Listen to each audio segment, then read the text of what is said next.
Sir, আপনাকে আমি কি বলে ধন্যবাদ দেবো আমি জানি না। মানে আপনি হচ্ছেন সত্যি মানে যে ভগবানের একটা দূত। আপনি এঞ্জেল স্যার। আর রেইকিকে অসংখ্য ধন্যবাদ জানাই। আর এঞ্জেল নাম্বার স্যার, আপনি আমাকে কিছুদিন আগে একটা এঞ্জেল নাম্বার দিয়েছিলেন, আমি বললাম না আমার মূল্যবান মুক্তটা। স্যার আমি আশা ছেড়ে দিয়েছিলাম যে ওটা মনে আমি আর পাবো না। আমি বিগত 1 সপ্তাহ ধরে আপনি যেভাবে বলেছিলেন আমি মানে সেভাবে চ্যান্ট করে, তাও খুব বেশিও করতে হয়নি, মাঝে মাঝে করতাম, তারপর মনটা খুব খারাপ হয়ে গেছিলো যে মানে লেট গোর মতোই করে দিয়েছিলাম, যেটা মনে হয় আমি আর পাবো না। আজ হঠাৎই স্যার জামা কাপড়ের মাঝ থেকে হঠাৎ করে আমি ভাবতেও পারিনি যে ওখানে আমি ওটা পেয়ে যাব।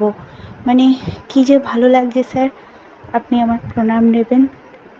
Thank you sir, thank you Angel.